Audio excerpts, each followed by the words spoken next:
Bien, pues vamos a retomar el sermón de hoy, pues donde lo dejamos la semana pasada, justo donde lo dejamos. Cuando Dios le da a Noé instrucciones para la construcción del arca. Dios instruye a Noé de qué manera tendría que hacer el arca. Él se salvaría de la destrucción que habría de venir. Y esto lo vamos a encontrar en los versículos 14 al 21 del capítulo 6 del Génesis. Hasta este momento Dios no le había dicho a Noé de qué forma o en qué manera él iba a destruir el mundo. No se lo había dicho. Apenas dice, voy a acabar con los seres humanos, voy a extinguir y exterminar a toda la raza humana. Pero él no le había dicho cómo. Pero en el momento en que Dios ordena a Noé preparar un arca, queda clara cuál era la intención de Dios, ¿verdad? Él iba a hacer eso a través de una inundación de grandes proporciones. Algo nunca visto antes, algo sin precedentes, algo inusitado hasta ese momento, algo que no había ocurrido en el transcurso de todas esas 10 generaciones desde Adán hasta aquí. Ahora, ¿cómo debería ser el arca? Lo encontramos en los versos 14 al 16. Le dice el Señor, hazte un arca de madera de ciprés. Esta palabra arca que aparece aquí, hermanos, en el hebreo, solo va a aparecer otra vez más en toda la Biblia, en el libro del Éxodo, cuando nos dice que la madre de Moisés, para salvarlo de la furia del faraón, dice que lo colocó una cestilla de mimbre, en un arca de mimbre, es la misma palabra. Y yo me imagino a Moisés aquí escribiendo esta historia, rememorando su propia salvación. Moisés fue salvado también de las aguas por medio de un arca cuando era un bebé. Dios salvó a Moisés de las aguas. Es lo que significa el nombre Moisés, salvado de las aguas. Y la palabra arca aquí es la misma y solo aparece estas dos veces. Solo aparece aquí en estos dos textos. Y yo me imagino a Moisés escribiendo y reviviendo su propia historia. Aunque era un bebé, cuando le contaron eso, su madre, él aquí estaría haciendo memoria. Dios me salvó también a mí cuando era un bebé, en un arca. Este arca tenía la forma de una caja alargada. Yo hice aquí un dibujo, pero no quiero que os distraigáis mucho del dibujo porque no soy buen dibujante. Así que usar un poco de imaginación. Imaginaos que esto es un arca, vista lateralmente y vista desde arriba, porque luego eso es importante. Esto es importante. El arca tenía la forma de una caja alargada y tenía que ser hecha con madera de ciprés. Los estudiosos no tienen mucha certeza de qué tipo de madera era esa, pero probablemente se trataba de una madera resistente y resinosa. Una madera que era muy abundante en las montañas de Armenia, actualmente próximas entre Turquía e Irán, donde están cayendo ahora las bombas.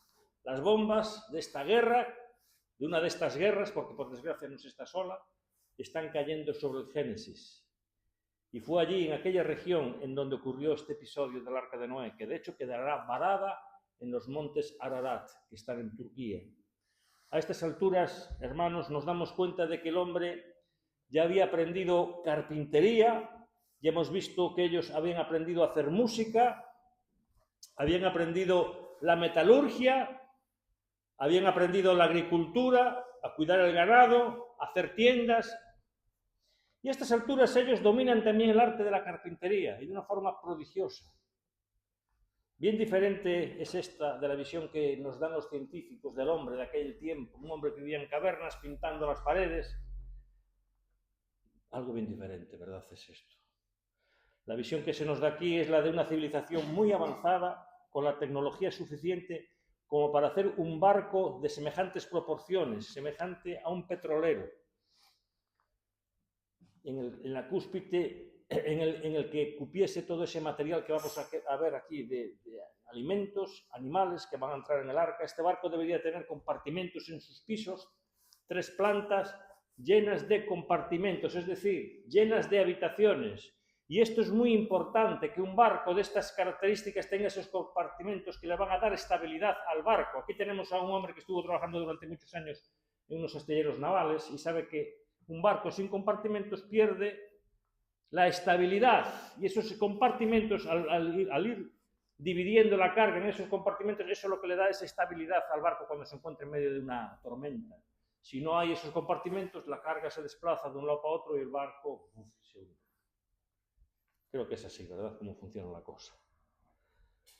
Un arquitecto, un perito, un naval nos lo podría explicar mejor.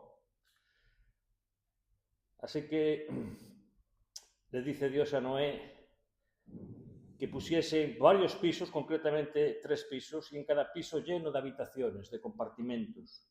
Dios también le mandó a Noé revestir ese arca por dentro y por fuera con betún. La palabra betún en griego es la traducción de nuestra palabra asfalto. Entonces este betún era una especie de pichi, para que lo entendáis mejor, esto que se echa en las carreteras, ¿verdad?, para rellenar los baches, el pichi, la brea, el asfalto.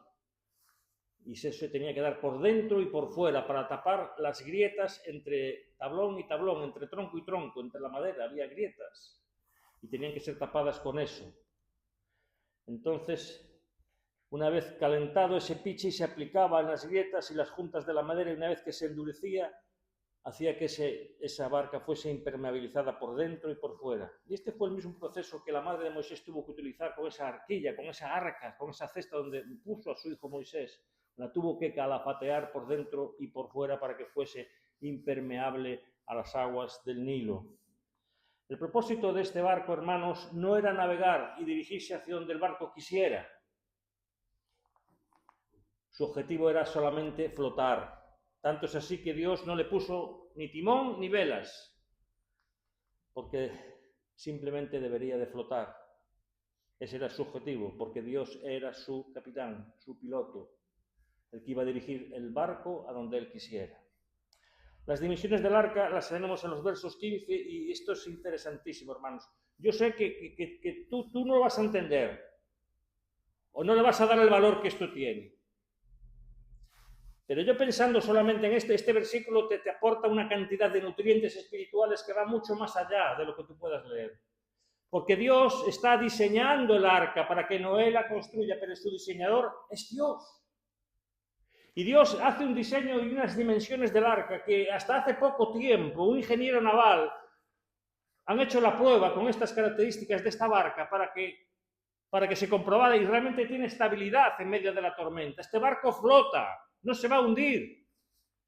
Y tiene unas proporciones sabias, hechas por Dios. El alto son 22 metros y medio, vamos por 23.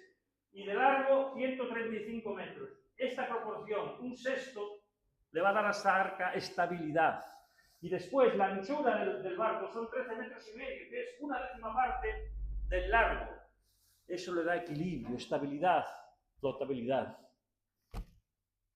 Y de ahí muchos tomaron esas medidas para construir barcos.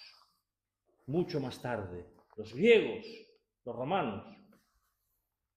Pero este diseño es de Dios. Y Dios sabe lo que hace. Y esto es inaudito, porque pensar que nunca se había construido un barco, y menos de estas proporciones. Menos de estas proporciones. Pero Dios le dice a Moisés, tiene que ser así, con estas proporciones, para que todo te vaya bien. Para que la barca flote en medio de la tempestad que va a venir. ¿Y sabes qué? Es que es asombroso. La dimensión, 135 metros de larga. ¿Sabéis que con madera ya no se puede construir un barco que sea más grande de esas dimensiones? Y madera es lo que tenía Noé a su alcance. Todavía no había siderurgia para construir barcos de acero, como el Titanic. Porque el siguiente barco en la historia que se construyó más grande de esos 135 metros se construyó poquito antes del Titanic, en el año 1858. Hace apenas nada. Hasta ese momento, este era el barco más grande y en madera. Después se construyeron en hierro, más grandes, como los petroleros que tú ves ahora tan actuales, ¿verdad? Que están tan de moda estos días. Este es el prodigio de Dios. Tú tienes que ver a Dios aquí en el texto, hermano, dirigiendo a Noé en estas proporciones bíblicas. De esta manera la harás 135 metros de largo, 22,5 metros su anchura y 13 metros con 5 su altura, para que tú puedas entender mejor. Sería más larga que un campo de fútbol, que estamos acostumbrados a ver, ¿verdad? Los campos de fútbol será un poco más larga que un campo de fútbol y 2 veces más alta que una casa de 2 pisos, como mi casa de 4 pisos, ¿no? Una cosa así. Como un edificio de 4 pisos, que son los que normalmente tenemos aquí a nuestro alrededor. Y daría para colocar unos 10 autobuses uno detrás de otro. Eso sería la largura del arca. Las dimensiones del arca son parecidas a las de un barco petrolero en su proporción y en su diseño, con el largo suficiente para flotar. Bien diferente a esa versión que leíamos el domingo pasado de esas leyendas, ¿verdad?, de Gilgamesh, que era una caja cuadrada. Eso viene ahí un arquitecto, un perito naval, y dice, esto no flota, esto le pone una ola encima y se hunde. No tiene estabilidad, no tiene proporciones, no tiene diseño, no tiene nada. Una caja de zapatos en medio de un oleaje. Eso se va al fondo. En la primera ola, esa caja de Gilgamesh se va al fondo del mar. Y vemos que estas proporciones son más realistas. El relato del Génesis es más real, pensado en términos de leyes naturales y científicas que hoy se puede comprobar efectivamente de esa estabilidad que tendría este barco. La estructura de ella la encontramos en el verso 16. Tendrá que tener una cobertura así por encima, a modo de tejado, a unos 45 centímetros del techo y con una distancia de medio metro, con una especie de sombrero por encima y con una abertura pues, de unos 45 centímetros para que respirasen los animales y todo lo que va dentro, ¿no? Eso es la forma del arca, ese gorrito rojo que puse por encima. Tendría esa forma. No sabemos exactamente las dimensiones porque la medida que se usa aquí es el codo y los estudiosos tienen dudas exactamente cuánto significa, si 45 centímetros, si 50. Puede haber entonces alguna variación, depende de la versión de la Biblia que estés utilizando, pero eso, las proporciones son las mismas. En líneas generales tendría una cobertura de 45 centímetros que serviría de respiradero a los lados del arca. Tendría 3 pisos y una única puerta hecha en su costado. Solo tenía una puerta de acceso, una sola puerta que Dios se va a encargar personalmente de cerrar. Sin embargo, tenemos muchas preguntas sin respuesta acerca del arca y de su carga. Aún así, sigue siendo, hermanos, más plausible que esa caja cuadrada de Gilgamesh, en la que iba una pistín, ¿verdad? Ese Noé babilónico. La razón por la cual debe ser construida la vemos en los versículos 17 y 18, en donde Dios le vuelve a decir a Noé, entonces yo traeré un diluvio. Y qué importante es esta expresión de parte de Dios. Yo traeré un diluvio sobre la tierra para destruir toda carne en la que hay aliento de vida debajo del cielo. Todo lo que hay en la tierra, dice Dios, perecerá. Y esta es la primera vez que aparece la palabra diluvio en el relato del Génesis. El énfasis en el hebreo, hermanos, aquí es importante porque dice, porque yo, es Dios quien dice, porque yo mismo voy a traer un diluvio. Este es un énfasis que se perdió en nuestra traducción al castellano, pero es un énfasis que es importante porque el diluvio que va a suceder no era una catástrofe natural. No, mira, se puso a llover y lleva un día lloviendo, llevan 2, 3, 10 días. No era algo natural eso. No es como que estuviéramos en Galicia y lloviendo 40 días, no. Esto será algo traído por Dios. Yo voy a hacer eso. Y esto contrasta con el verdadero Dios, ¿verdad? Y los dioses de la Babilonia, estos que quedaron sorprendidos, ¿verdad? Estos dioses que leíamos la semana pasada, quedaron sorprendidos y perdieron el control, se asustaron al ver la fuerza de las aguas y perdieron el control, que nunca lo tuvieron sobre ellas. Y aquí vemos a Dios perfectamente en control, diciendo, yo soy yo el que va a hacer eso, yo mismo quien lo va a hacer. No será una catástrofe natural, no serán las fuerzas de la naturaleza las que vayan a provocar este diluvio, sino que será algo sobrenatural. El juicio que yo voy a traer sobre la humanidad lo voy a traer yo. Y el lenguaje usado aquí sugiere que sería algo universal. Fijaros en los términos del texto. Entonces yo traeré un diluvio sobre la tierra para destruir toda carne, todo ser viviente en que hay aliento de vida debajo del cielo. Todo lo que hay en la tierra perecerá. Aunque no podemos probar por el texto que el diluvio fue universal, la tendencia del texto es esa, que fue algo universal. Existen disputas aquí, ¿verdad? No tenemos por qué entrar en esta cuestión de si la Biblia es inspirada o no. La Biblia es inspirada. Pero hay disputas que inclusive envuelven datos geológicos de si existió o no el diluvio. de si fue una catástrofe universal o algo local en aquella región que alcanzó solamente aquel grupo de personas que vivían allí, en aquella zona. Para nosotros eso no hace mucha diferencia. Sin embargo, el texto, hermanos, parece estar sugiriendo que sería una catástrofe de dimensiones universales. Más adelante podremos ver que Moisés dice que cubrió todos los montes hasta los más altos que había sobre la tierra. Entonces, esa es una expresión de universalidad que no podemos pasar por alto. Pero el punto aquí es que Dios iba a salvar, iba a perdonar a Noé. Dice en el versículo 18, pero estableceré mi pacto contigo. Entrarás en el arca tú y contigo tus hijos, tu mujer y las mujeres de tus hijos. Esta es la primera vez que la palabra alianza o pacto aparece en el libro del Génesis. Sin embargo, este concepto no era extraño para Noé. Noé sabía de la alianza que Dios había hecho con Adán en el jardín del Edén. El Señor Dios ordenó al hombre: de todo árbol del huerto podrás comer, pero del árbol del conocimiento del bien y del mal no comerás, porque el día que te lo comieres, ciertamente morirás. Eso es un pacto. Si lo quebrantas, tiene unas consecuencias. No estaba consciente de la alianza que Dios había hecho después de la caída, diciéndole: yo mandaré un descendiente que aplastará la cabeza de la serpiente, y de esa forma os libraré de ese mal, de esa maldición, de las consecuencias de la caída. No estaba consciente de la alianza que Dios había hecho con el linaje de Set, que vino en lugar de Abel, quien fue muerto por Caín, ¿verdad? La línea de los setitas era la línea de la esperanza y Noé estaba consciente de eso. Lo que sucede es que el término alianza, hermanos, o pacto, no fue usado hasta este momento.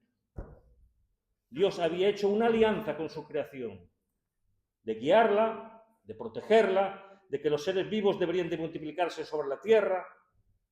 Entonces Dios es un Dios que actúa a través de pactos.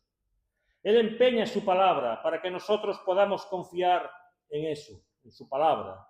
Es por eso que la palabra alianza es traída aquí, exactamente para traer confianza a Noé.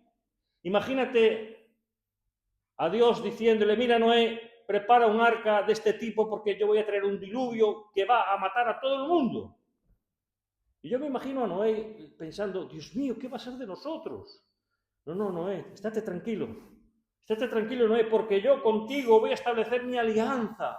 Estate tranquilo, Noé, yo empeño mi palabra contigo de que yo voy a salvarte a ti de este diluvio que va a venir. Y aquí aparece el término alianza.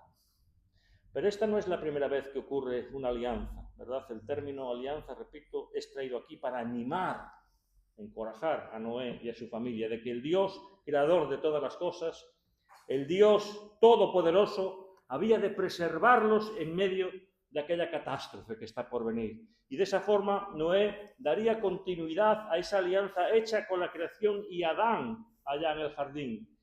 Y aquí me gusta citar, ¿verdad?, a Oseas capítulo 6, versículo 7. Allí dice, hablando de este pacto de alianza con Adán, dice: pero ellos, como Adán, refiriéndose a la humanidad, han transgredido el pacto, me han traicionado. Mostrando que en la concepción hebraica de los profetas, hermanos, se había hecho una alianza con Adán. Los profetas del Antiguo Testamento eran conscientes de que había existido una alianza o pacto de Dios con Abraham y que Adán quebró ese pacto, quebró esa alianza. Y aquí Oseas está usando eso para referirse al pueblo de Dios, que en su época también había quebrantado el pacto con Dios, su alianza con Dios. Entonces, Dios le da a Noé las medidas, y una vez que la alianza era con Noé y su familia, no solamente la persona de Noé, Dios también quería continuar su alianza con su creación. Entonces Dios trae a Noé orientación de cómo él debería de hacer para la preservación de la vida que Dios había creado. Y Dios ordena a Noé que haga entrar en el arca una pareja de cada especie que él había creado cuando el arca estuviese preparada. Y ahí Dios menciona específicamente, dice en el versículo 19: y de todo ser viviente, de toda carne, meterás 2 de cada especie en el arca, para preservarles la vida contigo, macho y hembra serán. De las aves según su especie, de los animales según su especie, y de todo reptil de la tierra según su especie. 2 de cada especie vendrán a ti para que les preserves la vida. Vendrán a ti nos recuerda ese episodio del jardín del Edén, donde Dios hizo desfilar a los animales delante de Adán para que Adán les pusiese nombre. Y aquí, de una forma sobrenatural, es Dios también quien incita a los animales a que se dirijan hacia el arca en parejas, y una pareja de cada. Dios escogió esos animales también para que entrasen, porque habría muchos elefantes, habría muchas cebras, pero escogió las que él quiso, una parejita, los más hermosos, los más sanos, venga, para adentro. Y los condujo hasta el arca, de una forma sobrenatural. La tierra con Noé iba a recomenzar. Noé es un segundo Adán en este sentido, y Dios va a traer de nuevo a los animales, solo que de esta vez ya es para colocarlos en el arca, dentro del arca, mostrando con esto que Dios preserva su poder sobre toda la naturaleza, sobre toda la creación. Y son muchas las preguntas que se han hecho en base a esto, ¿verdad? Si había dinosaurios, si cogerían todos los animales.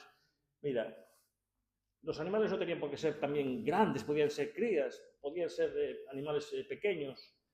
¿Qué harían para comer durante todo ese año que estuvieron allí? Podían estar en un estado... De hecho, hay libros antiguos de los judíos en que narran que los animales entraron como una especie de letargo, como un oso se queda invernando y pasa todo el invierno durmiendo, o se ralentiza su estado de ánimo para que no se peleen, para que estén tranquilos.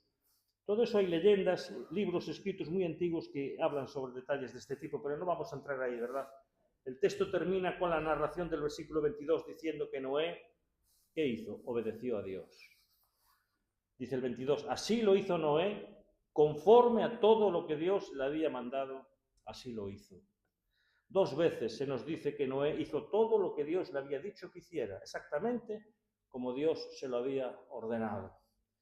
Veremos el desarrollo de esa obediencia de Noé en sucesivos mensajes, en el capítulo 7, pero ahora vamos a ir terminando aquí, hermanos, haciendo las siguientes observaciones. Noé obedeció las órdenes de Dios, lo que significaba instruir a su familia, a su propia familia, sobre aquello que Dios le había dicho a Noé. Él tuvo que llamar a su familia, tuvo que llamar a su mujer, a sus 3 hijos, a sus nueras, y decirles, mirad, hijos míos, tengo algo muy serio que contaros. El Dios creador de los cielos y de la tierra, el Dios al que nosotros adoramos, el único y verdadero Dios al cual servimos, Él me apareció y me ha dicho que va a destruir el mundo. Pero papá, ¿qué dices, papá? Eso lo habrás soñado. Estás mal de la cabeza, papá. ¿Cómo va a ocurrir eso? Eso lo habrás soñado tú. Me imagino algún hijo que le dijese eso, ¿verdad? Y Noé dice, el Dios verdadero se me apareció y él me dijo que hiciéramos esto y aquello y lo otro. Y Noé le traspasó todas las órdenes de Dios, se las traspasó a su familia, porque ellos iban a colaborar con Noé en la construcción de ese arca. El paso siguiente sería reunir todo el material para construir un arca de ese tamaño, un barco enorme, hermanos. Yo sé que hay réplicas que se han construido, grupos cristianos, una está en Estados Unidos, otra creo que está en Japón, han construido réplicas del arca de Noé al tamaño que dice la Biblia y las tienen como museos, lugares turísticos para que la gente las vaya a visitar. Pues si tienes algún interés, vas a visitarlas, pero son como lugares turísticos, ¿verdad?, para los cristianos. Ahora, para reunir todos esos materiales, cortar todos esos árboles, no os extrañe que haya tardado 120 años en construir el arca. 120 años.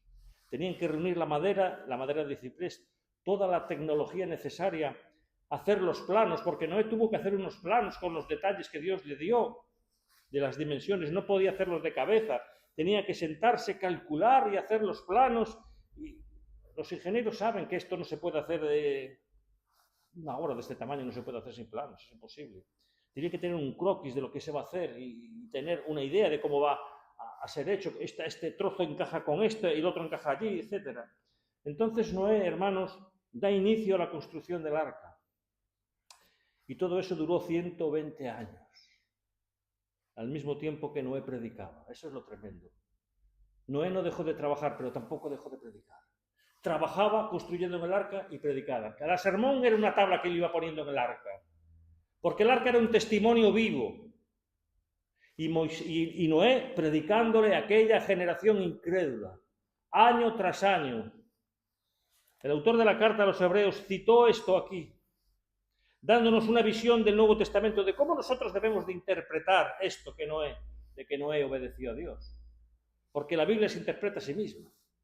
Y dice el autor de la carta a los Hebreos en el capítulo 11, versículo 7, dice allí: por la fe Noé, siendo que advertido por Dios acerca de cosas que aún no se veían, con temor reverente preparó un arca para la salvación de su casa, por la cual condenó al mundo y llegó a ser heredero de la justicia que es según la fe.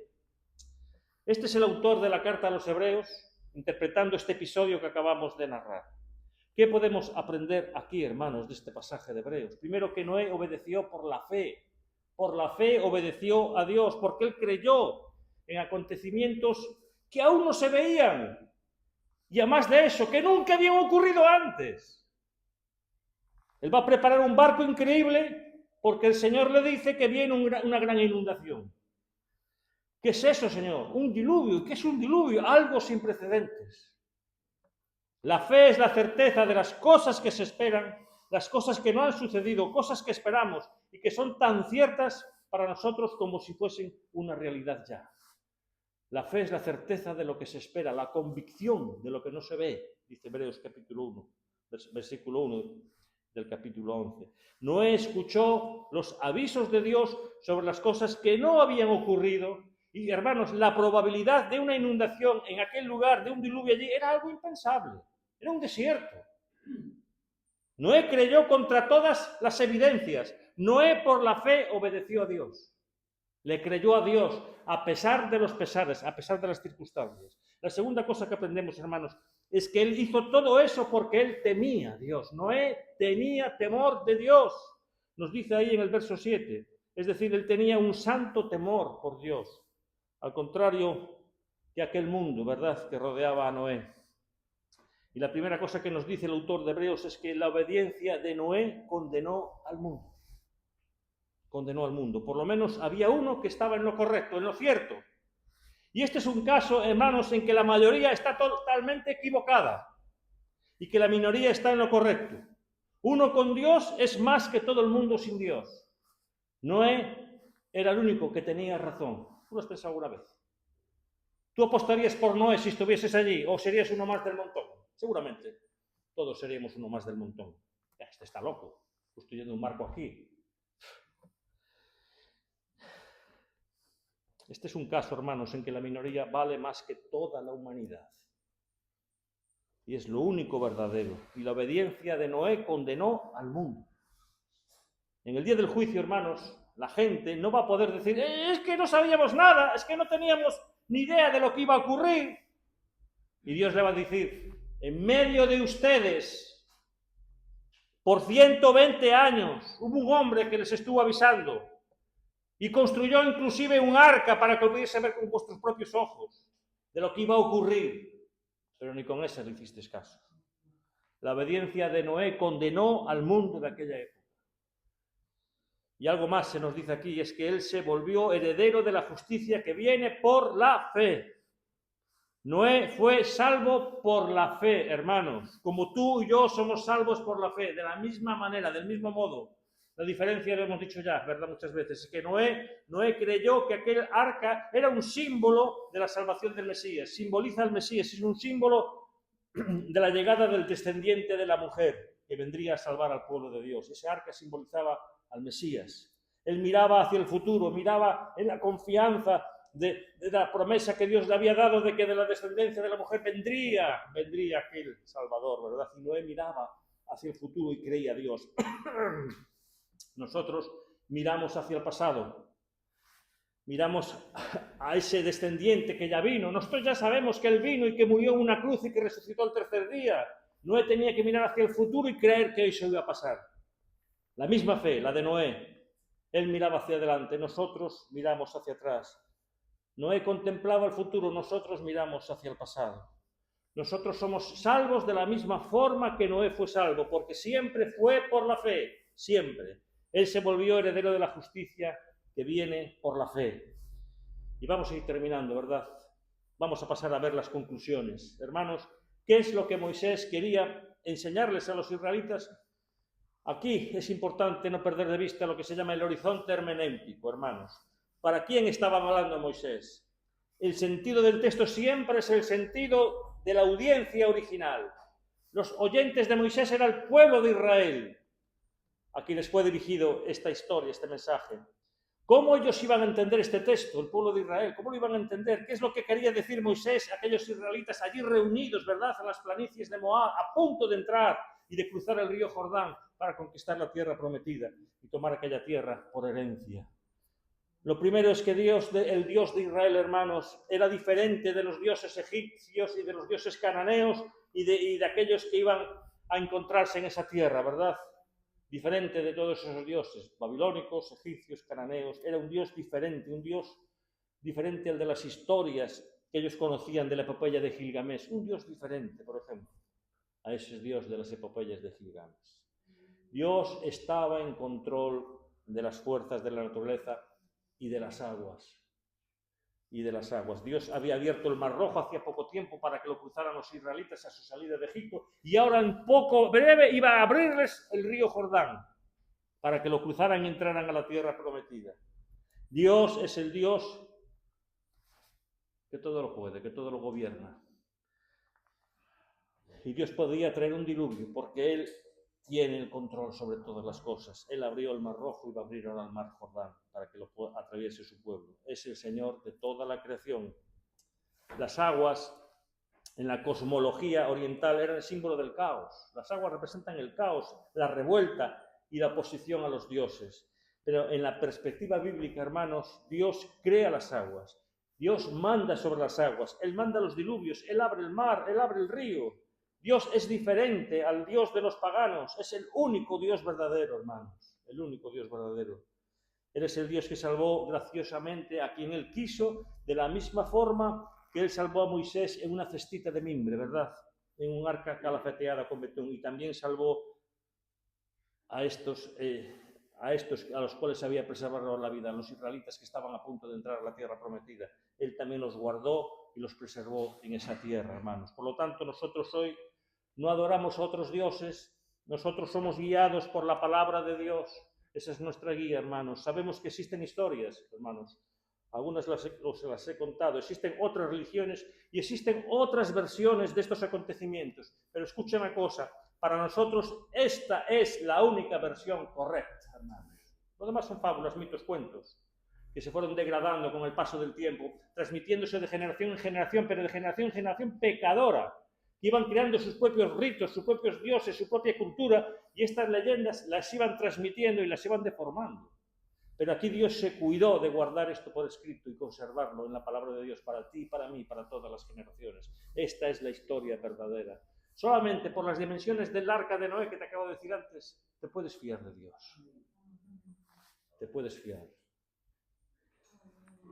Por lo tanto, la Biblia es la palabra de Dios y ella es la única palabra de Dios. Sin embargo, hermanos, a pesar de que puede haber parte de verdad en otras versiones, ¿verdad? Como la historia de Gilgamesh, que es muy próxima a la historia del diluvio de Noé, las diferencias son fundamentales, hermanos. Entonces, existen trazos de la verdad en las religiones y en las culturas, pero la verdad verdadera, como diría, pura y verdadera, solo se encuentra en la Sagrada Escritura. Hermanos, no hay nada de malo en leer y conocer otras culturas, conocer de otras religiones, aprender la cultura de esas personas que no conocen a Dios, saber cómo piensan, te puede servir incluso para evangelizar, conocer y saber cómo piensan. Sin embargo, para nosotros la verdad final está aquí. No hay otra verdad. Tu palabra es verdad. Tu palabra es verdad. Segunda cosa que debemos de aprender, hermanos, que Moisés les está enseñando a los israelitas que ellos eran los herederos de aquella alianza que Dios había hecho con Noé. Ahora están ellos ahí. Noé ya no existe. Pero esa alianza ha sido transmitida a través de Abraham, de Isaac, de Jacob, Moisés, y ahora está el pueblo de Israel. Y ellos siguen la corriente. ¿Y hasta dónde llega esa corriente, esa alianza? Llega hasta aquí. Hasta tú y yo, hasta su iglesia, siglo XXI. Somos el mismo pueblo de la alianza, que tiene su origen allí en Génesis, en el jardín del Edén, y continúa a día de hoy con su iglesia. Ese es el linaje santo.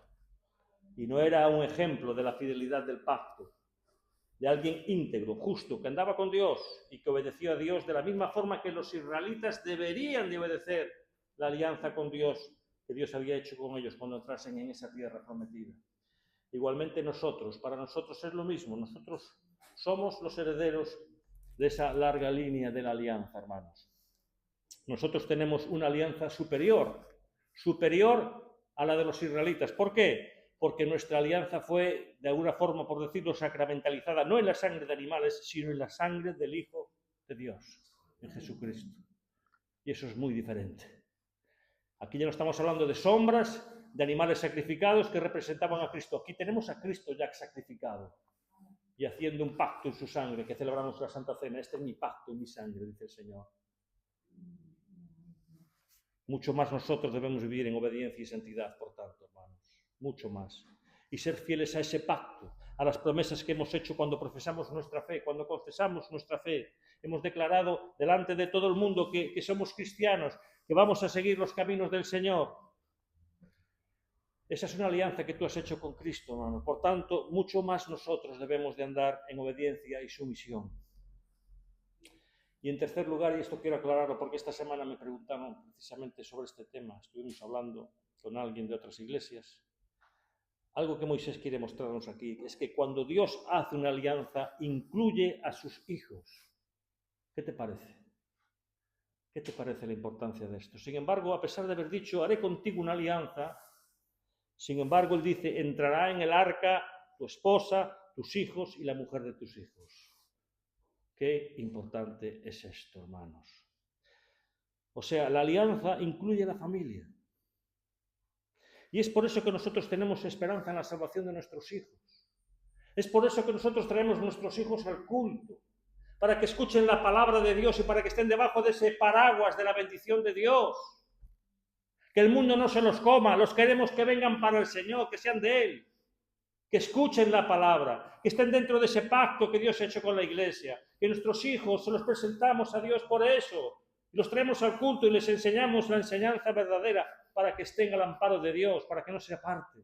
Ahora, si el día de mañana pasa como uno de los hijos de Noé, que lo iremos viendo, que estaba más cerca de Caín que de Set, pero por el detalle de que su padre, Dios había hecho alianza con él, entró en el arca, allí Cam, con Set y Jafet, sus otros hijos, sus nueras, entró en el arca, pero no tenía un corazón para Dios. ¿Por qué Dios, cuando se aparecen estos ángeles a Abraham y Abraham empieza a regatear con ellos? Señor, si hubiera 50 justos en Sodoma, ¿destruirías a los justos con los impíos? No, si hubiera 50 justos, yo no destruiría Sodoma. 50, bueno, ¿y si faltaran 5, Señor? Si hubiera 45 justos, no destruiré la ciudad de Sodoma.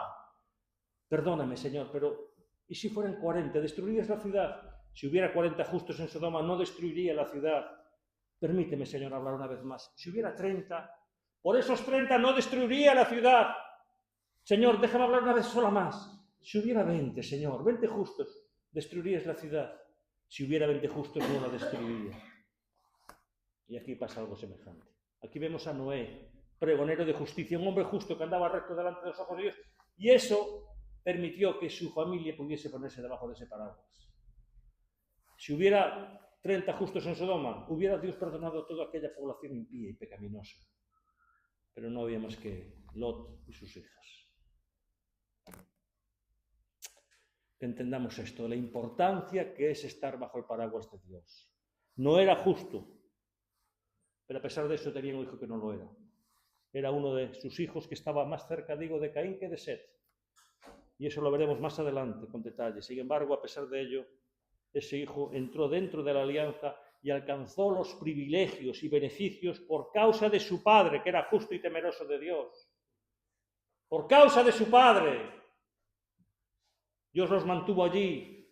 Y a tus hijos, tráelos a la iglesia, no los dejes en la calle. Deja que Dios hable a su corazón. Nunca es tarde para empezar. Y ni nunca es demasiado pronto para que escuchen la palabra de Dios. De la misma forma hoy, hijos de padres creyentes, hermanos, son incluidos en la alianza. Son bendecidos cuando escuchan la palabra de Dios. Pero si algún día tus hijos deciden desviarse de esa alianza santa, allá ellos con las consecuencias. La responsabilidad es de ellos y solamente de ellos. Pero la Biblia nos enseña a incluir a nuestros hijos en nuestra religión, que es el cristianismo, en el Evangelio, en la fe de Cristo Jesús. Es por eso que nosotros hacemos lo que hacemos por nuestros hijos, hermanos. Nos desvelamos por ellos. Clamamos a Dios por ellos.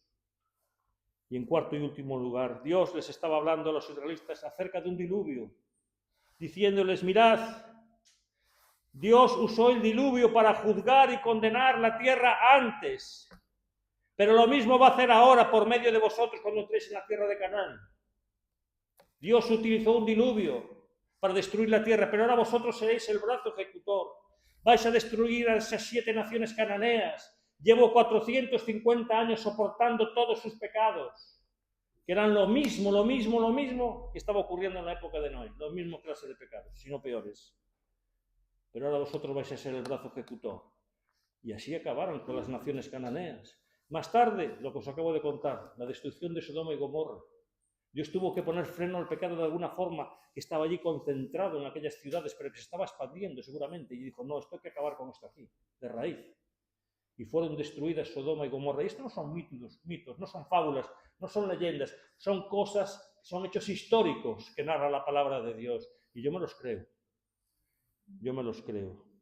Y fíjese cómo Jesucristo, y termino, utiliza esto para decir que el diluvio, por tanto, es un tipo de la destrucción final del mundo. Dice Jesús, palabras de Jesús en Lucas 17:26, como fue en los días de Noé, así también será en los días del Hijo del Hombre. Comían, bebían, se casaban y se daban en casamiento. Todo normal, hasta el día que entró Noé en el arca y vino el diluvio y los destruyó a todos. El diluvio es símbolo del juicio final cuando Cristo venga. El diluvio simboliza el juicio final, de repente. ¡Ay, no! ¿Cómo que no te lo esperabas? Si llevas 120 años predicando, pero tú sigues con tu vida normal. No hubo ningún cambio. La gente va a estar comiendo, bebiendo, llevando la vida en común, y de repente va a venir el juicio final y los va a destruir a todos los impíos que rechazan la verdad, a todos los que resisten a la palabra de Dios, que viven una vida de inmoralidad. De la misma forma, Dios va a hacer eso, hermanos. Por eso nosotros aguardamos ese día, porque sabemos que en ese día, hermanos, vendrá un diluvio, pero no de agua, será de fuego, un diluvio de fuego, al cual Dios habrá hacer de justicia al mundo. Y en último lugar, la necesidad que tenemos de creer en las promesas de Dios. Créele a Dios, mi hermano, no me creas a mí, créele a Dios. Te puedes imaginar, hermanos, a un anciano durante 120 años, Noé, allí golpeando el martillo, ¡bumba! ¡Bumba! Día tras día, minuto tras minuto, golpeando la madera juntamente con sus hijos, construyendo una caja de madera en medio de un desierto. Y la gente pasando por allí, sacando chacotas, riéndose de Noé. Yo es que lo estoy viendo, hermanos. Yo lo estoy viendo, haciéndole continuas burlas. La gente cuando preguntaba la dirección de algún sitio, dice, mira aquí, detrás de aquel barco que está, ahí está. El arca de Noé era una referencia para todo el mundo. Y haciéndole burlas. Hermanos, la construcción del arca de Noé sin duda fue un motivo de burlas y de escarnios y de risas por parte de la gente, estoy completamente segura. Pero Noé no se movió. Noé no se conmovió. El martillo no dejó de golpear ni un solo día. Noé no se desanimó a pesar de las burlas, de las críticas. Él creía en Dios. Él creía en el invisible. Él aguantaba y esperaba lo que nunca antes había ocurrido. Y él sabía que iba a venir, porque él andaba con Dios, él temía a Dios. Y no es un símbolo, es una figura de aquel que habría, de lo que había de acontecer en la tierra prometida, hermanos. Los israelitas tenían delante de sí un río para cruzar, 1 millón de personas, por lo menos, que iban a atravesar ese río con niños, con mujeres.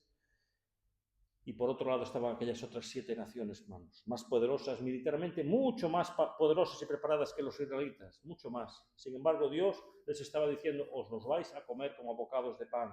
Vais a entrar en esa tierra y vais a construir vuestras casas con fe, de la misma manera que construyó Noé el arca y tuvo fe. Vosotros vais a construir vuestras casas en esa tierra. Y nosotros hoy, hermanos, necesitamos esa misma fe, para aguantar en medio de este mundo, que a veces se burla de nosotros, te sacan chacota, se burlan, se ríen, ¿verdad? ¿Cuándo viene que estos aleluyas, verdad? Se burlan de nosotros, hermanos. Cuando te vas de una reunión se ríen de ti. Hermanos, yo no veo a Cristo sentado a la diestra de Dios. Ahora no lo veo. Yo no veo a los ángeles. ¿Tú los ves? Yo no los veo. Yo no veo la vida eterna. Yo no veo el cielo, yo no veo el infierno, pero yo sé que existe, que es real, pero creo en todas estas cosas porque la Biblia me dice que son reales. Yo le creo a Dios, que hay un juicio después de la muerte. La Biblia me dice que habrá un juicio. La Biblia me dice que habrá un nuevo cielo y una nueva tierra donde morará la justicia, donde no habrá más pecado. Y hoy andamos por la fe exactamente de la misma manera que anduvo Noé cientos de años atrás. Porque nosotros somos herederos de la misma fe y de la misma promesa que Noé. Y necesitamos de la misma fe y necesitamos creerle a Dios. ¿Cómo estás en este día, hermano? Hermana, ¿cómo estás? Mi expectativa, hermanos, es que la exposición de este texto despierte en ti para que puedas ver la continuidad, que tú formas parte de esta historia. Nosotros somos la iglesia, somos ese pueblo, formamos parte de ese pueblo antiguo, de ese pueblo que siempre vivió por la fe, que siempre enfrentó dificultades y las enfrentará, que siempre caminó en medio de la burla, sí, y el desprecio. Siempre la iglesia ha sido perseguida y burlada, de la ironía de la humanidad. Pero lo que importa, hermanos, es que nosotros estamos con Dios. Eso es lo que importa. Nosotros somos de Dios. Lo que importa es que Dios nos dice: contigo haré mi alianza. Amén. Amén. Amén. Somos el pueblo de Dios. Amén. Somos un pueblo especial. Amén. Bendito sea Dios. Que Dios os bendiga, hermanos. Gracias, Señor. Padre querido, te pedimos que nos des la fe que tenía Noé, Señor. Que entendamos la naturaleza del cristiano, qué es lo que somos. Que Noé es la continuación, ¿verdad? Y la madurez de esa fe de los antediluvianos, que tú nos la concedas a nosotros, esa fe que Noé tuvo en medio de su generación, Señor. Danos esa fe de Abraham, de Isaac, de Jacob, de David, de los profetas y de Moisés. Y danos la gracia, oh Dios, para entender nuestro origen, ese pueblo antiguo que se levanta sobre la faz de la tierra y contra quienes las puertas del infierno jamás prevalecerán. Danos un día en tu paz y en tu presencia, en el nombre de Jesús. Amén. Amén.